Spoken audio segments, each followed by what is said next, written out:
Alright, bro, what's going on, y'all? I'm back again with another video. I'm gonna try to be consistent every day from now on this week. And I saw an interesting segment today on Gilbert Arenas' podcast today. They talked about is it like kind of disrespectful for certain players to come off the bench because they talked about their own experience. Like Gilbert Arenas, he said he looked around, he saw that they brought in the young guard John Wall. They had Kirk Hinrich already, and he just felt like the odd man out, so he decided to sit down on the bench, and it worked out smoothly. And the relationship between him and John Wall worked out pretty well. Kenyon Moore, he detailed the Clippers already had like a guy like Blake Griffin, so that wasn't gonna work out. So he basically came off the bench, and he said he was fine coming off the bench because he knew he could give them good closing minutes. Like that's what it's all about. Brandon Jennings, he detailed that he had Achilles injury, which I remember, and then, they brought in Reggie Jackson because he was like disgruntled with the Thunder, so they traded for him, and he ended up taking Brandon Jennings' starting spot. And Brandon Jennings said he was kind of like in a dark place because he felt like he still should have a crack at the starting lineup. But yeah, then they went on this tangent of like going this listing certain players like that shouldn't be like come off the bench ever in their career, no matter how steep their decline. So the players they talked about really was Russell Westbrook, Allen Iverson, they said Jordan, they said Shaq, they said who else they mentioned? It's a couple people they mentioned. Like I just can't think of right now. But those names are interesting because Brandon Jennings, he was pushing back and said, so it's no matter like what the stats is or how far you decline, you should like still start. And King Martin Gilbert said yes, and I just don't understand that. So thing is, and they was making like certain excuses. Like for example, Brandon Jennings, he brought up Dwayne Wade. Dwayne Wade out of Allen Iverson, Russell Westbrook, and Derrick Rose, he's better than all of those guys. Now, Gilbert Arenas and King Martin did say he's come off injury, and him and Dwayne Wade's come off injury. I find that pretty interesting because Dwayne Wade, as he was declining, was better than Allen Iverson. So I don't get the parallel here because when Dwayne Wade was coming off the bench, he was still an effective player. It's just the thing is when Allen Iverson decided, he didn't decide. When the coaches, and the team decided that he was going to come off the bench, you see how steep his decline was? Like, I don't get that. Like, Dwayne Wade, like, probably a top, 25 to 30 player in the game. I rank him higher than Allen Iverson all the time. He's definitely, the third best shooting guard of all time. You telling me that if he can come off the bench himself, why can't others do the same thing? Like Allen Iverson was dealing with a multitude of injuries himself, right? Then with his lifestyle, his body was not keeping up with that no more. So I'm trying to see like when was it going to be the shift of him going to the bench? Like we see what he's doing now. Like he's trying to push the game forward. He's giving the young players credit. What would be so different from him like coming off the bench and being like a mentor? Now I understand, like back then, he probably didn't have the right headspace, right, to like be like a mentor, be like a Dwayne Wade or let me see, it's a couple of the players like Kobe Bryant he started, but he basically played the bench role. But who like came off the bench? I'm trying to think. It was like they just became a full mentor. I can't think of the names right now, but I feel it's very plausible for an all-time great talent to come off the bench. Now they also brought up Shaq. Shaq is an interesting one because you could argue the teams after Miami, he still came off the bench easily. Now the Suns, maybe I can understand him starting, but like the Cavs, no. Like he was just a big body to try to deter Dwight Howard from the paint, and that's all I gotta say about that. Who else? Boston, like I couldn't believe they started him, to be honest with you. But I think they did the Kendrick. Well, Kendrick Perkins was hurt, and then when he came back, they traded him for Jeff Green. So that was that.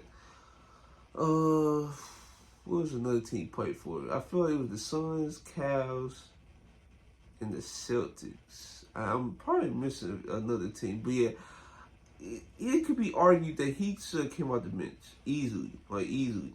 Now, a guy like Michael Jordan, like for example, guys like Michael Jordan, LeBron, you could say Kobe, you could say Steph, like probably even Tim Duncan, because Tim Duncan, his last season was still like an effective defensive player.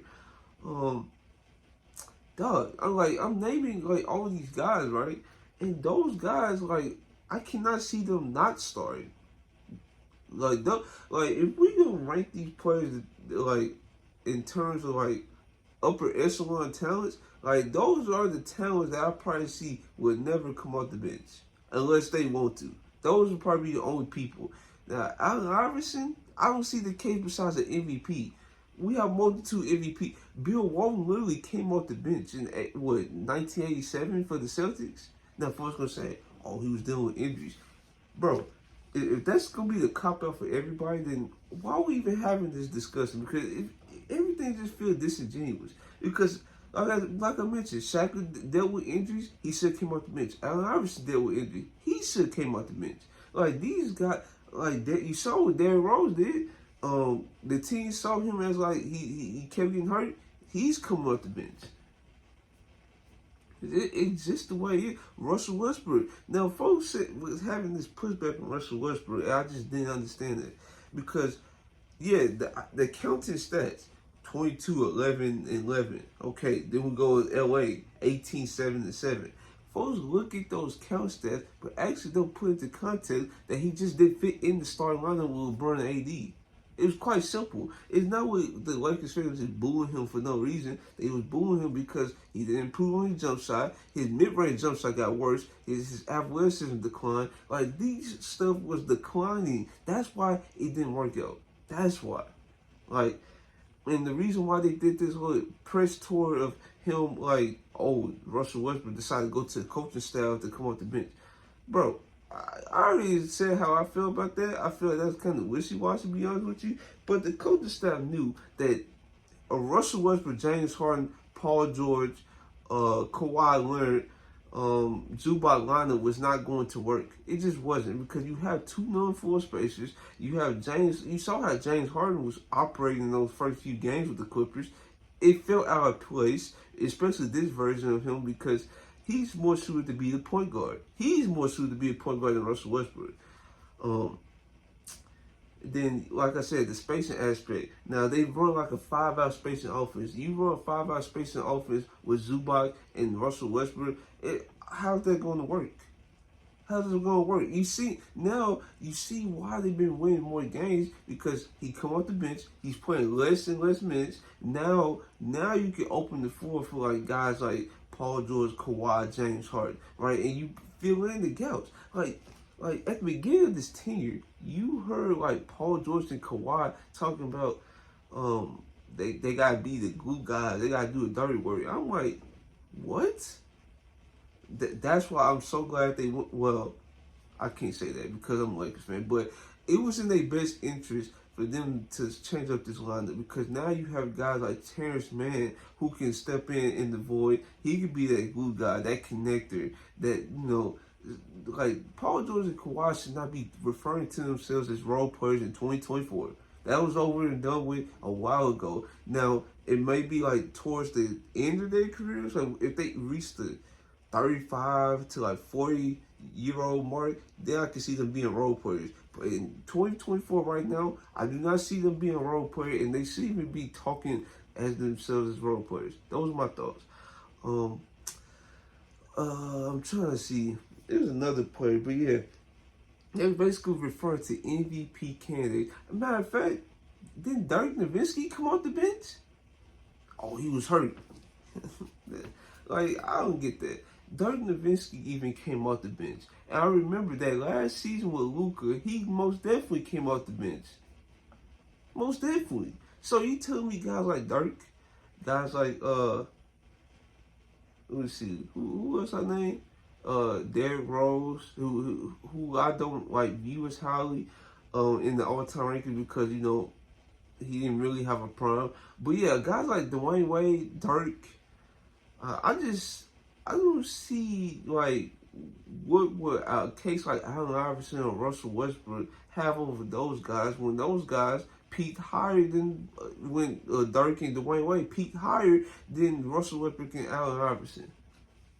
It, it's quite simple to me. Like, these players have these big egos, right? They feel like the others should have big egos as well, and I just don't agree with that. Everybody should fit in with a team. I fit out on a team. Like, I don't know. I just disagree with the players on this one. I feel like if you a great player, a great player just don't stand for, oh, I want to start and I want to put up stats. No, it's behind the scenes, how you are with the teammates, right? Those that don't get talked about as much. Like, behind the scenes and actually being a great teammate. Those make you a great player than your count stats and your accolades. Like, let's be honest. But yeah, that's all I got for today's video because I feel like I had to touch on that because it's like we put players in these categories that they should not be in. They should not be in. Obviously, certain players just don't fit in like certain type of up and coming stars, right? Like, their games are tailor made to like score and to like push the tempo or something like that.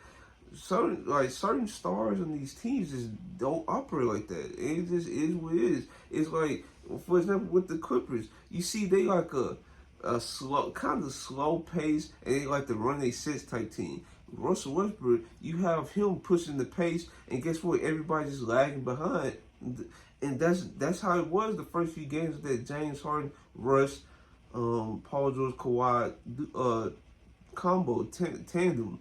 So yeah, that's all I got for today's video. Like, comment, subscribe, and this your boy Trail, and I'm out.